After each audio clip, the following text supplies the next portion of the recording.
अज्ञानतिमिरान्धस्य ज्ञानाञ्जनशलाकया चक्षुरुन्मिलितं येन तस्मै श्रीगुरुवे नमः। वन्देऽहं श्रीगुरो श्रीयुतपदकमलं श्रीगुरून् वैष्णवांश्च श्रीरूपं साग्रजातं सहगण रघुनाथान्वितं तं सजीवं साद्वैतं सावधूतं परिजनसहितं कृष्ण चैतन्यदेवं श्रीराधा कृष्णपादान् सहगण ललिता श्रीविशाखान्वितांश्च तमादिदेवं करुणानिधानं तमालवर्णं सुहितावतारम् अपार संसार समुद्र सेतुं भजामहे भागवत स्वरूपम्। हे देव हे दैत हे भुवनैक बंधो हे कृष्ण हे चपल हे करुणैक सिंधो हे नाथ हे रमण हे नयनाभिराम हा हा कदानुभवितासि पदं दृशोर्मे। श्री कृष्ण चैतन्य प्रभो नित्यानंद श्री अद्वैत गदाधर शिवसदि गौरभक्त वृंद।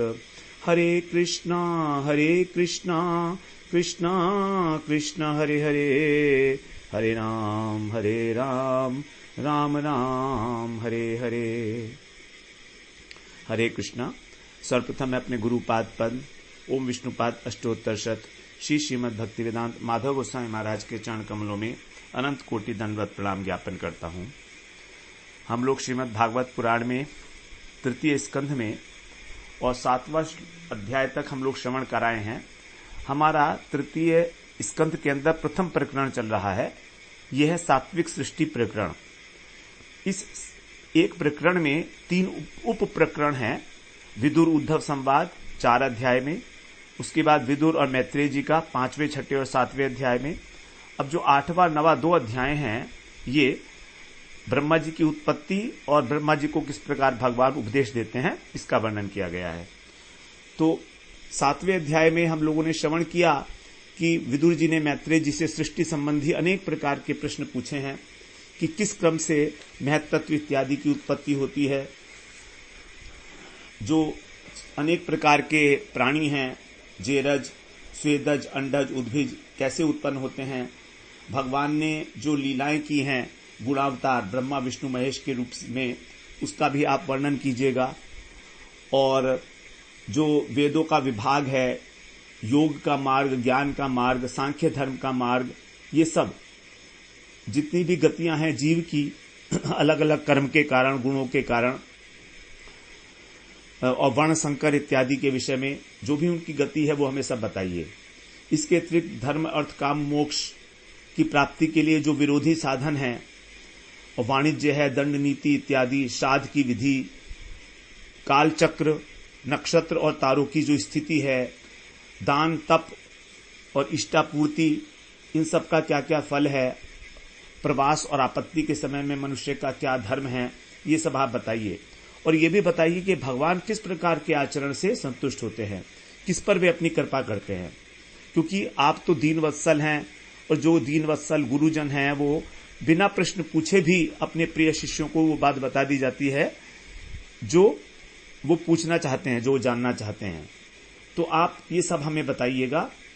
और मैं अत्यंत अज्ञ हूं, माया मोह से मेरी दृष्टि जो है वो नष्ट हो चुकी है। अब मेरी ये इच्छा है कि मैं भगवान की लीला कथा का श्रवण करके ज्ञान को प्राप्त करूं। तो आप मुझे इस प्रकार से उत्तर दीजिएगा, क्योंकि भगवान का जो उपदेश है भगवत तत्व का, वही इस जीव मात्र को जन्म मृत्यु से छुड़ाकर और अभय दान दे सकता है। जबकि वेदों का अध्ययन, यज्ञ, तप, दान इत्यादि से जो पुण्य मिलेगा वो इस भगवत तत्व के उपदेश के द्वारा जो आचरण किया जाता है उसका 16वें अंश के बराबर भी नहीं है। इस प्रकार जब अनेक प्रकार के प्रश्न पूछे विदुर जी ने, तो मैत्रेय जी जो हैं वो प्रसन्न हुए, क्योंकि ये सारे पुराण विषयक शास्त्र सम्मत प्रश्न थे और मुस्कुराकर उनसे कह रहे हैं। तो अब ब्रह्मा जी की उत्पत्ति कैसे होती है ये 8वें अध्याय में बता रहे हैं। मैत्रेय उवाच सत्सेविनीयो बत पूर्ववंशो यत् लोकपालो भगवत् प्रधानः बभूविथेहाजित कीर्तिमालाम् पदे पदे नूतनयस्य भीक्षणम्। बत निश्चय ही, बत का मतलब है निश्चय रूप से, ये जो पुरुवंश सत सेवनीय, ये पुरुवंश जो है जिसके अंदर विदुर जी का जन्म हुआ है, ये सत सेवनीय, साधु पुरुषों के द्वारा सेवनीय है। क्योंकि यत माने क्योंकि भगवत प्रधान, जो भगवत भक्तों में सबसे प्रधान है, वे लोकपाल कौन है? यमराज जी, धर्मराज। तो धर्मराज युधिष्ठिर यहां पर उत्पन्न हुए हैं। इह माने इस संसार में, इस वंश में, और बभू माने उत्पन्न हुए हैं। तो धर्मराज तो युधिष्ठिर जी भी हैं और विदुर जी भी हैं। तो विदुर जी भी तो धर्मराज ही है ना। बभू माने उत्पन्न हुए हैं। और आप कौन है? अभीक्षण है अजित कीर्तिमालाम, अर्थात निरंतर, अभीक्षण का मतलब होता है निरंतर आप भगवान अजित जो हैं उनकी कीर्तिमाला को पद पद पर नूतनयस्य नवीन बना रहे हैं। ये जो आपका पूर्ववंश है ये धन्य हो गया है, क्योंकि यहां पर आप जैसे भगवत भक्तों में प्रधान यमराज स्वयं है और आप निरंतर भगवान की कीर्ति को निरंतर बढ़ा रहे हैं। तो देखिए किस प्रकार से भक्त भगवान की कीर्ति बढ़ाते हैं और भगवान भक्त की, दोनों। तो यहां पर धर्मराज जो युधिष्ठिर ये है, विदुर जी, ये सब जानते हैं, लेकिन पूछ रहे हैं भगवान की कीर्ति सुनने के लिए, यश गाथा सुनने के लिए भगवान की। अब दूसरे श्लोक में कह रहे हैं, सोहम नृणाम क्षुल्ल सुखाय दुखम महद गतानाम विरमाय तस्य प्रवर्तये भागवतम पुराणम यदा साक्षात भगवान ऋषिभ्यः। मैत्रेय जी कह रहे हैं, क्षुल्ल सुखाय, क्षुल्ल का मतलब है क्षुद्र। तो क्षुद्र जो सुख है, उस तुच्छ सुख के लिए जो महत दुखम महान दुख के अंदर पड़ गए हैं, जो मनुष्य हैं यहां पर, वो बहुत बड़े दुख में पड़ गए हैं। इसलिए केवल तुच्छ सुख प्राप्ति करने के लिए ऐसे जो मनुष्य हैं उनके दुख को विरमाए, नष्ट करने के लिए, विराम देने के लिए, सौ अहम, वह मैं, भागवतम पुराणम, भागवत पुराण को प्रवर्तये, प्रारंभ करता हूं, सुनाता हूं तुमको, यत साक्षात भगवान ऋषिभ्य आहा, जिसको साक्षात भगवान ने ऋषियों से कहा है। तो यहां कह रहे हैं कि मनुष्य जो है वो संसार के प्राणी, जो प्राणी हैं वो इस संसार में आए थे अपने पुण्य का फल भोगने के लिए, थोड़ा सा सुख पाने के लिए, लेकिन उस तुच्छ सुख में ही वो इस प्रकार से उलझ गए कि अब उन्हें दुख के ऊपर दुख ही मिलता चाह रहा है। अब उन्हें और चाहिए और चाहिए। तो ये जो भूख है और अधिक चाहने की, ये बढ़ती जा रही है। तो इस भूख के कारण उनको जो दुख मिल रहा है उसका शमन करने के लिए विरमाए, मैं तुमको श्रीमद् भागवत पुराण का वर्णन करता हूं, जिसको भगवान ने स्वयं कहा है ऋषियों से। संकर्षण भगवान ने सबसे पहले सनकादिक ऋषि को सुनाया था ये। तो यहां पर एक दूसरी परंपरा है संकर्षण भगवान के विषय में, उन्होंने सनकादिक ऋषि को ये वाला ज्ञान दिया था भागवत का। आगे कह रहे हैं तीसरे श्लोक में, आसीन मुर्व्याम भगवन्तमाद्यम संकर्षणम देवमकुंठ सत्वम विवित्सवस्तत्वमतः परस्य कुमार मुख्या मुनियोन्व पृच्छन्। यहां कह रहे हैं अकुंठ सत्वम, जो अखंड ज्ञान संपन्न है, ऐसे आद्यम, आदि पुरुष भगवान अनंत संकर्षण देव, जो कहां पर विराजमान है? पाताल में, उर्व्याम, उर्व्याम का मतलब है पाताल के अंदर। तो जो पाताल लोक में विराजमान थे, ऐसे ज्ञान संपन्न संकर्षण भगवान उनसे जो सनत कुमार कुमारा मुखिया, जो सनत कुमार हैं, उन्होंने, सनत कुमार मुख्य है ना, इसलिए सनत कुमार ने मुनियों अन्व पृच्छन उनसे पूछा, उन मुनियों ने उनसे पूछा, क्या पूछा? परस्य तत्वम विवित्सवः, जो भगवान के तत्व को जानना चाहते थे। विवित्सवः, विवित्सव माने जानना चाहना, जानने की इच्छा करना। तो जो जानना चाहते थे भगवान के तत्व को, उन्होंने, ऐसे सनत कुमार ने संकर्षण भगवान से, जो पाताल में आसीन थे, उनसे पूछा। चौथे श्लोक में कहते हैं, स्वमेव धीष्ण्यम बहुमानयन्तम यम वासुदेवाभिधमाममन्ति मनन्ति प्रत्यग्धृताक्षाम्बुजकोशमीश दुर्मीलयन्तम विबुधो दयाय। स्वयं एव धीष्ण्यम, अपने ही स्वरूप की, जो अपने ही स्वरूप में है। उस समय शेष जी जो थे वे अपने ही स्वरूप में स्थित थे, स्वमेव धीष्ण्यम। और वो किस स्वरूप में स्थित थे? वासुदेव अभिधम, वासुदेव नाम से, जो जिसको शास्त्रों ने कहा है आमनंती, जो शास्त्र बताते हैं ऐसे। और बहुमानयंतम, वे अपने आश्रय रूप भगवान की मानसिक पूजा कर रहे थे। अनंत शेष उस समय जब पूछा है प्रश्न, तो अपने आश्रय स्वरूप जो उनके परमात्मा है, भगवान है, उनकी मानसिक पूजा कर रहे थे, जिनका वेद में, शास्त्रों में वासुदेव के नाम से निरूपण किया गया है। वासुदेव अभिधा मामनंती, मामनंती माने शास्त्रों के द्वारा। और उस समय क्या है, उनके जो नेत्र थे वे अक्ष अंबुज कोश, उनके कमल के समान जो नेत्र थे वे प्रत्यक धृत बंद किए हुए थे। उन्होंने, उनके जो कमल कोश के सरीखे नेत्र थे वो बंद थे।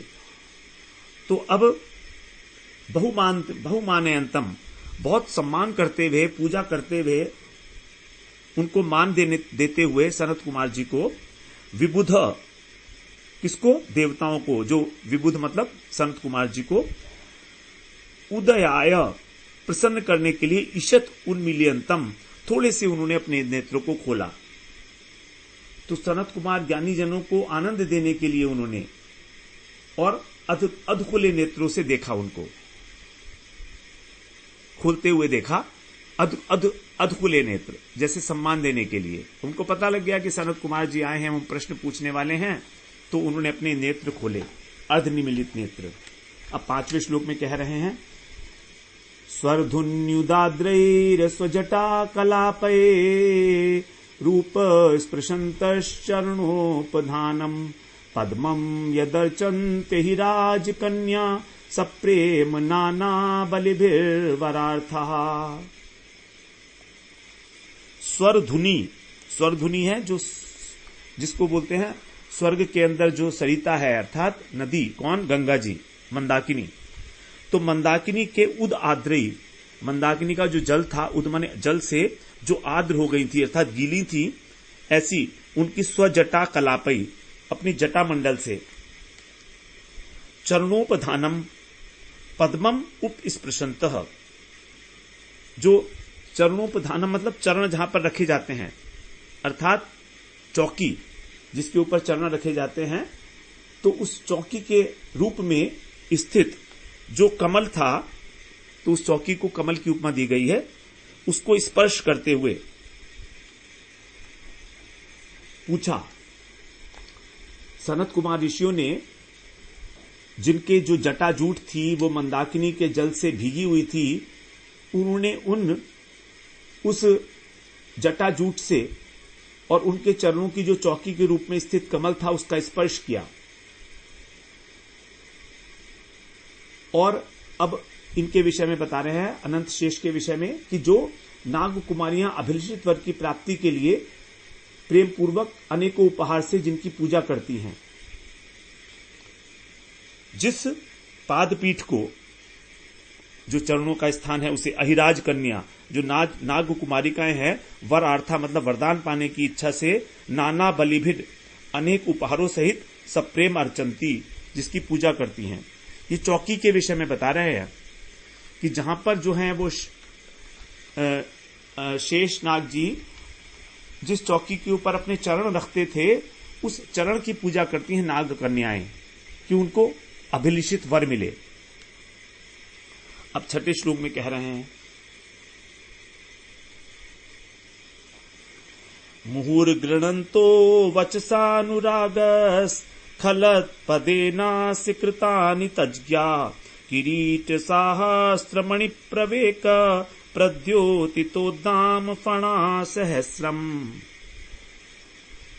सहस्त्र फणा, जो सहस्त्र फन वाले, उद्दाम माने उठाए हुए, और सहस्त्र किरीट हजारों मुकुटों में मणि प्रवेक, जो जड़ी हुई मणियां थी उनसे जो प्रकाश मान हो रहे थे, ऐसे अस्य माने ये शेष भगवान के कर्मों को जानने वाले, कृतानि तज्ज्ञा, उनके जो कर्म हैं वे उनको जानने वाले, अर्थात उनकी लीला के जो मर्मज्ञ हैं, ऐसे सनत कुमार जी अनुराग स्खलत पदेन, प्रेम से और गदगद वाणी से, मुहु गृणंत, बार बार उनका स्तवन कर रहे थे। तो जो सनत कुमार जी हैं वे भगवान की लीला के मर्मज्ञ हैं, उनके जानकार हैं। कृतानि तज्ज्ञा, उन्होंने प्रेम पूर्वक गदगद वाणी से उनकी लीला का गान किया, स्तुति की। उस समय जो शेष भगवान थे, उनके जो उठे हुए हजारों फन थे,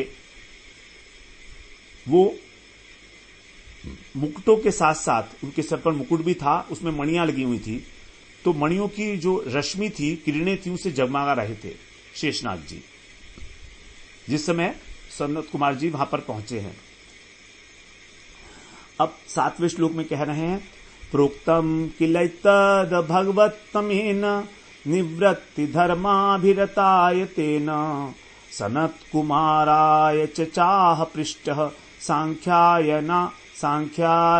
सांख्यायनायांग धृतव्रताय। अब ये भागवत परंपरा बता रहे हैं, दूसरी भागवत परंपरा है ये कहते हैं कि भगवान संकर्षण ने जो है निवृत्ति परायण, जो निवृत्ति धर्माभिरताय, जो निवृत्ति परायण सनत कुमार हैं, उनको ये भागवत सुनाया था। प्रोक्तम माने सुनाया था। एतत् किल एतत् भागवतमेन, उन्होंने ये भागवत उनको सुनाया था। जो कौन है? भगवत्तमेन, जो अतिशय ऐश्वर्यवान है, ऐसे सनत कुमार जी से निश्चित रूप से, किल माने निश्चित रूप से, ये भागवत जिसकी अभी चर्चा हो रही है, प्रोक्तम माने कहा था। हे अंग अर्थात हे विदुर जी, उसके बाद क्या हुआ कि सनत कुमार जी ने, अर्थात 100 माने उन्होंने भी, पृष्ठ माने पूछे जाने पर, सांख्यायन ऋषि को, जो वृत्तनिष्ठ हैं, धृतव्रताय, तो वृत्तशील सांख्यायन मुनि को उनके प्रश्न करने पर यह भागवत सुनाया था। यह भागवत परंपरा है। पहले संकर्षण जी ने सनत कुमार को सुनाया और सनत कुमार जी ने सांख्यायन मुनि को सिखाया जब उन्होंने प्रश्न किया था उनसे। अब आगे बता रहे हैं 8वें श्लोक में, सांख्यायन पारमहंस्य मुख्यो विवीक्षमाणो भगवत विभूति जगात सोऽस्मत् गुरुवेन्विताय पाराशरायाथ बृहस्पतिश्च। जो सांख्यायन है, जब जो परमहंसों के अंदर प्रधान है, सांख्यायन पारमहंस्य मुख्य, जो परमहंस प्रमुख सांख्यायन जी हैं, उन्होंने जब उनकी इच्छा हुई कि भगवत विभूति विवक्षमाणा, जब भगवान की विभूतियों का वर्णन करूं, ऐसी इच्छा हुई उनकी, तब उन्होंने मेरे अनुगत जो मेरे गुरु हैं, अपने अनुगत, अन्विताय माने उनके जो अनुगत हैं, अर्थात मेरे गुरु हैं, अस्मद गुरुवे, मेरे जो गुरु हैं वो कौन है? पाराशर जी। तो पाराशर जी को और इसके अतिरिक्त बृहस्पति जी को सुनाया। तो सांख्यायन ऋषि ने जो भागवत 2 लोगों को सिखाया, पाराशर जी को और बृहस्पति को। और इनमें पाराशर जी जो हैं वो मेरे गुरु हैं, अर्थात मैत्रेय ऋषि कह रहे हैं कि मेरे गुरु हैं वो, और ये पाराशर जी जो हैं सांख्यायन जी के शिष्य हैं। तो सांख्यायन जी के 2 शिष्य बताए यहां पर, पाराशर और बृहस्पति, इन दोनों को ही सुनाया। अब 9वें श्लोक में कह रहे हैं, प्रोवाच मह्यम स दयालुरुक्तो मुनि पुलस्त्येन पुराणमाद्यम सोहम तवैतत् कथयामि वत्स श्रद्धालवे नित्यमनुव्रताय। इसके पश्चात सदयालु, वो जो दयालु पाराशर जी हैं उन्होंने, पाराशर मुनि, यहां पर जो दयालुता आई है वो पाराशर जी के लिए आई है, क्योंकि मुनि पाराशर जी ही हैं। तो उन पाराशर जी ने पुलस्य के कहने पर, पुलस्येन उक्तः मह्यम आद्य पुराणम, मुझे ये आदि पुराण सुनाया, मुझे सुनाया पाराशर जी ने, पाराशर जी ने मुझे सुनाया, जो मेरे गुरु हैं। और हे वत्स, अर्थात हे विदुर जी, श्रद्धालु और आप अनुगत हैं, सौ अहम, वही भागवत जो है, अहम माने मैं, एतत् ते आपको सुनाऊंगा, कहता हूं, कथयामि, क्योंकि आप कैसे हैं, श्रद्धालु हो और नित्यम अनुव्रताय, मेरे अनुगत हो, सदा अनुगत देखकर आपको, आप बड़े नम्रता के साथ मुझसे प्रश्न पूछ रहे हो, तो मैं अब आपको वही बात सुनाने वाला हूं जो मैंने पाराशर जी से सुना है।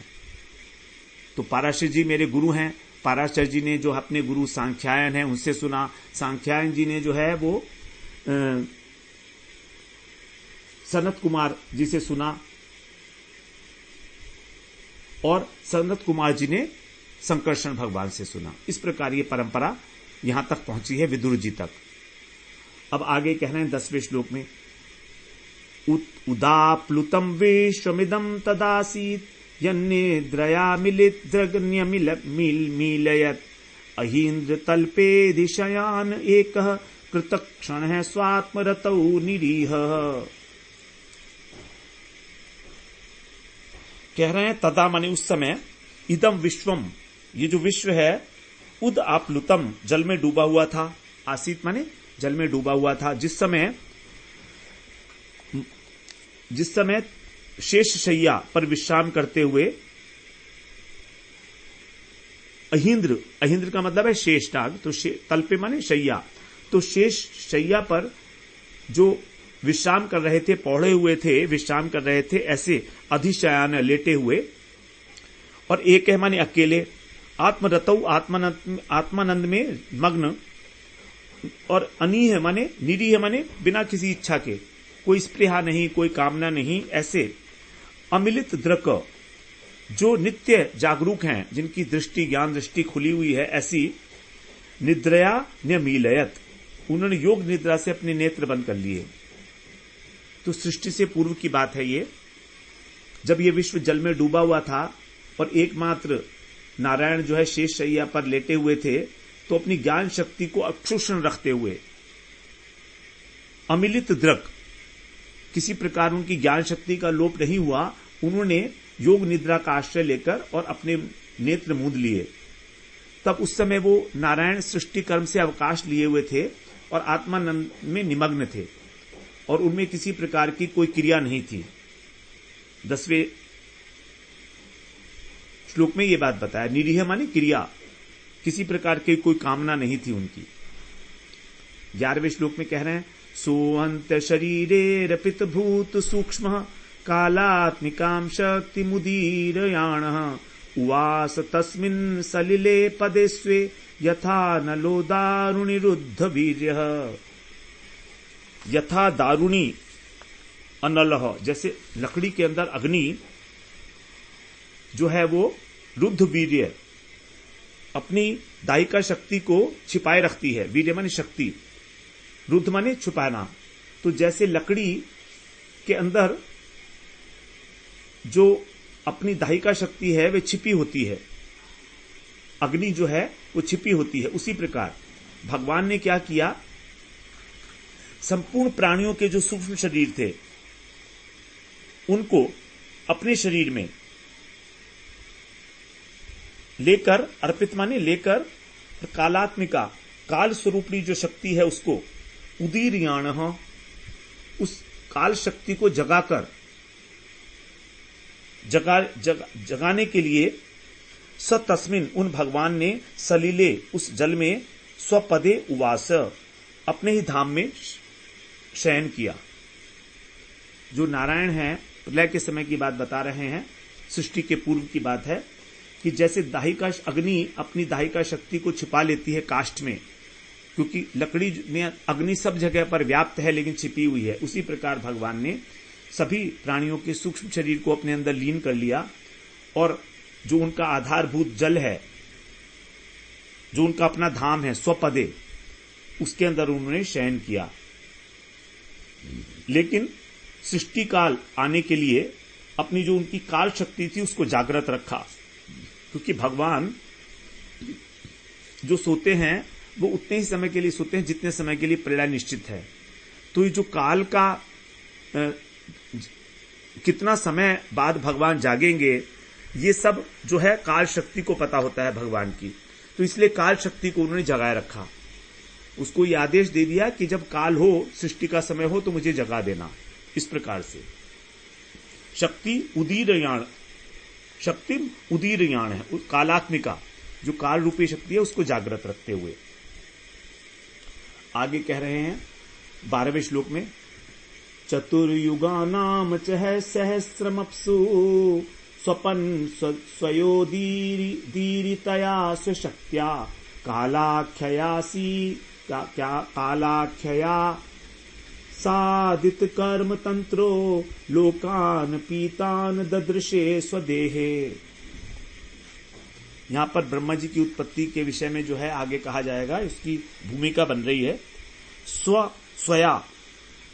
स्वया चतुर्युगानाम च सहस्त्रम, 1000 चतुर्युग तक अपनी शक्ति के साथ वे जल में सोते हुए, स्वपन माने सोते हुए, कालाख्यया काल नामक अपनी शक्ति के द्वारा क्या करते हैं, कर्म तंत्र जो जीवों के कर्म का विस्तार है उसको आसादित माने उसको प्रेजर्व रखते हैं वहां पर, और उदीरतया जगाए जाने पर फिर अपीतान लोकान अनंत लोकों को उन्होंने स्वदेह ददृशे अपने ही शरीर में देखा। भगवान जब शयन कर रहे थे तब उस समय जो अपनी चित्त शक्ति के साथ वो शयन कर रहे थे, स्वया माने अपनी चित्त शक्ति, स्वशक्तया अपनी शक्ति के साथ 1000 चतुर्युग तक वो जो शयन करने लगे।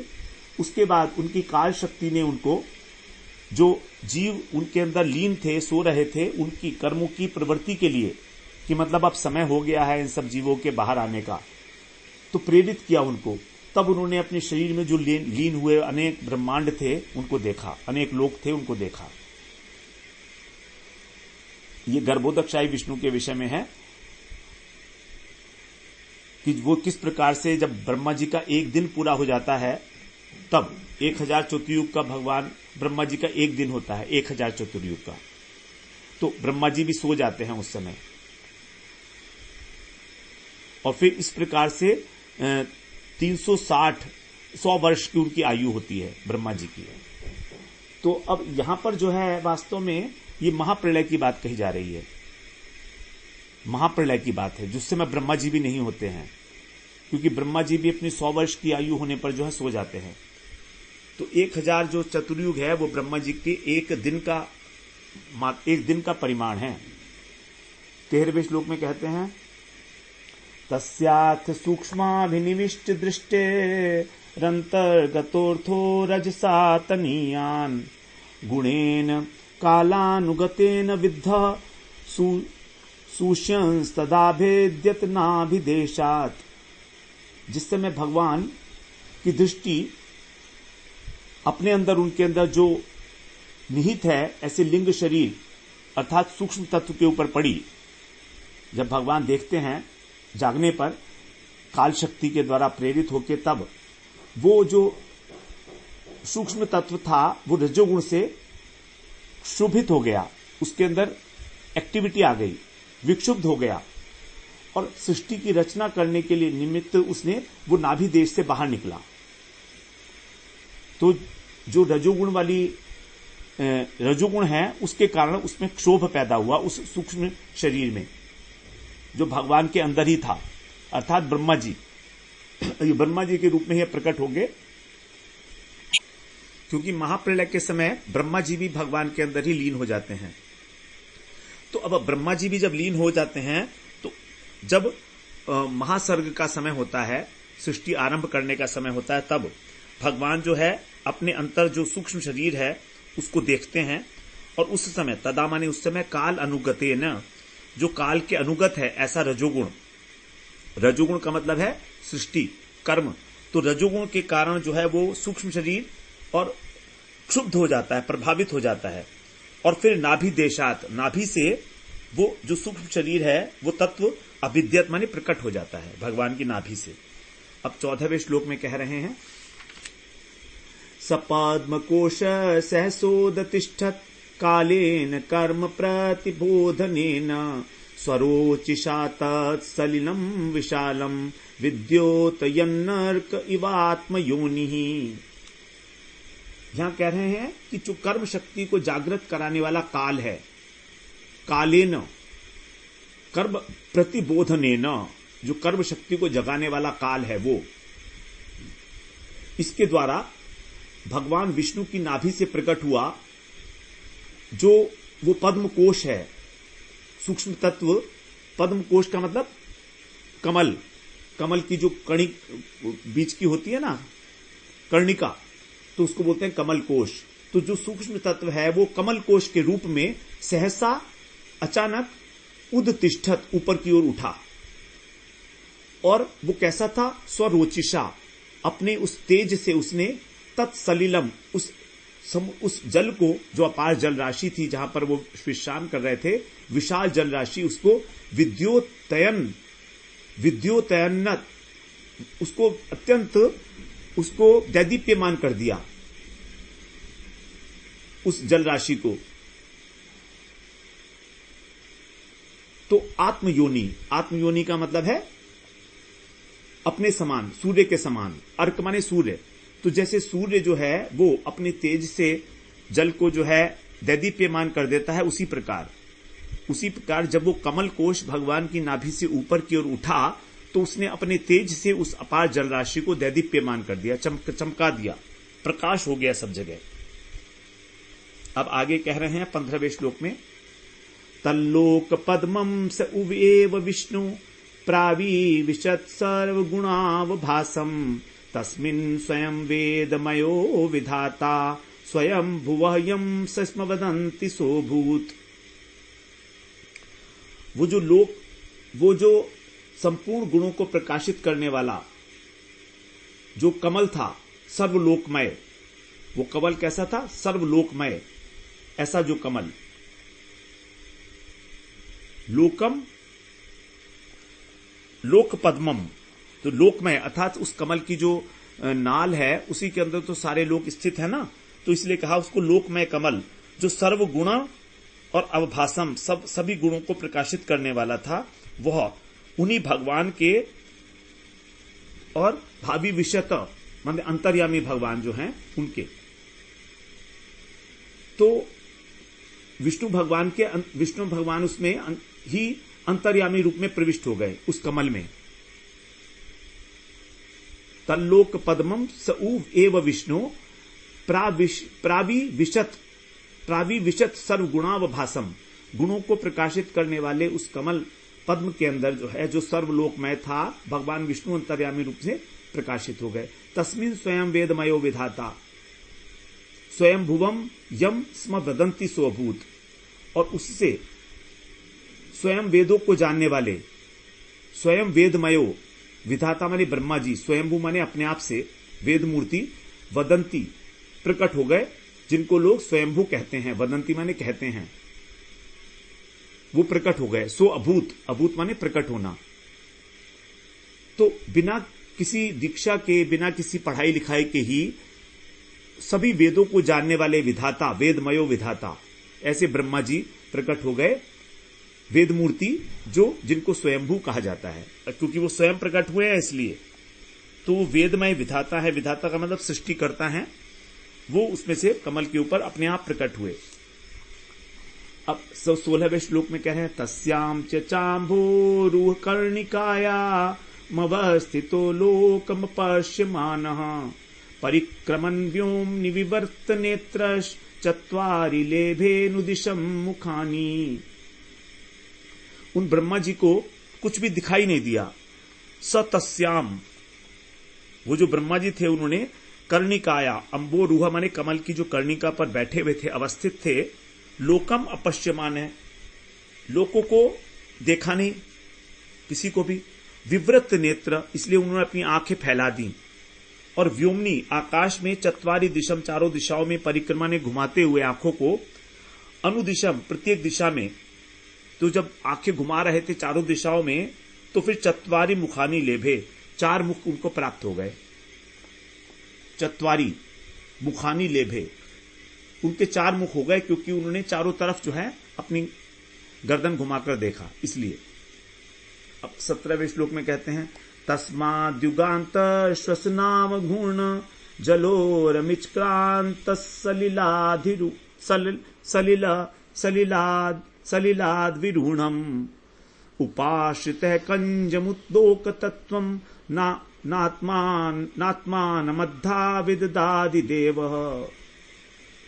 उस समय क्या हुआ, क्या देखा उन्होंने, युगांत श्वसन, जो प्रलयकालीन वायु है, श्वसन माने वायु जो अंत करने वाली है युग का, ऐसी प्रलयकालीन वायु जो है वो अब घूमते हुए, जल ऊर्मी चक्रात, ऊर्मी माने तरंगे, तो उस समुद्र के अंदर जो तरंगे उठ रही थी जल की, घूमते हुए समुद्र के जो बवंडर थे, वे वायु के कारण बवंडर उठता है ना, भंवर बन जाते हैं, तो उस पर विरूढ़म स्थित वे जो कमल पर बैठे हुए थे, कंजमु उपाश्रितः, ऐसे आदिदेव ब्रह्मा जी, लोक तत्वम, लोक का तत्व और आत्मानम, अपने को भी अद्धा न अविदत, भली प्रकार नहीं जान पाए कि मैं कौन हूं और लोक क्या है, संसार कौन सा है, कुछ दिखाई तो दिया नहीं उनको वहां पर, क्योंकि प्रलयकालीन जो वायु थी उसके थप्पड़ों से सारी जल राशि जो है ऊपर उठ रही थी। तो ब्रह्मा जी जो कमल के ऊपर विराजमान थे, वो इसका रहस्य नहीं जान पाए कि मैं कौन हूं, ये कमल क्या है और चारों तरफ जल राशि क्या दिख रही है।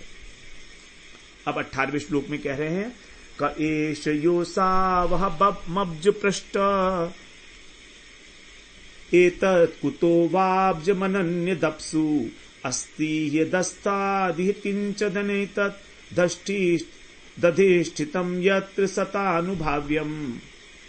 सोचने लगे ब्रह्मा जी कि ये कर्णिका पर बैठा हुआ है, मैं कौन हूं, क एष, मैं कौन हूं, यह अब्ज पृष्ठ माने जो कमल की कर्णिका पर बैठा है, पीठ पर बैठा है, वो कौन हूं मैं, असौ अहम, मैं कौन हूं, एश का, और ये कौन है जो मुझे दिख रहा है, और न अन्यत अपसु, पानी के अतिरिक्त तो कुछ है ही नहीं, और एतत् अब्जम, ये कमल, कुतः माने कहां से आ गया, यह अधस्तात, क्योंकि इसके नीचे जो है कुछ इसका आधार, अधिष्ठित माने आधार, वहां कुछ लगता तो है कि कुछ स्थिर वस्तु होनी चाहिए अवश्य ही, जिसके आधार पर यह कमल स्थित है। तो उनको समझ में नहीं आया मैं कौन हूं, ये कमल बिना आधार के इस जल में कैसे आ गया। तब उन्हें लगा नहीं, अवश्य ही इस कमल के अंदर कोई आधार इसका होना चाहिए जिसके ऊपर ये स्थित है। इस प्रकार से ऐसा सोचने लगे ब्रह्मा जी, उनको कुछ समझ में नहीं आ रहा था, तो इस प्रकार से सोचने लगे। 18वें श्लोक तक हम लोगों ने श्रवण किया, फिर आज हम यहीं पर विश्राम ले लेते हैं। वांछा कल्पतरुभ्यश्च कृपा सिन्धुभ्यैव च पतितानां पावनेभ्यो वैष्णवेभ्यो नमो नमः।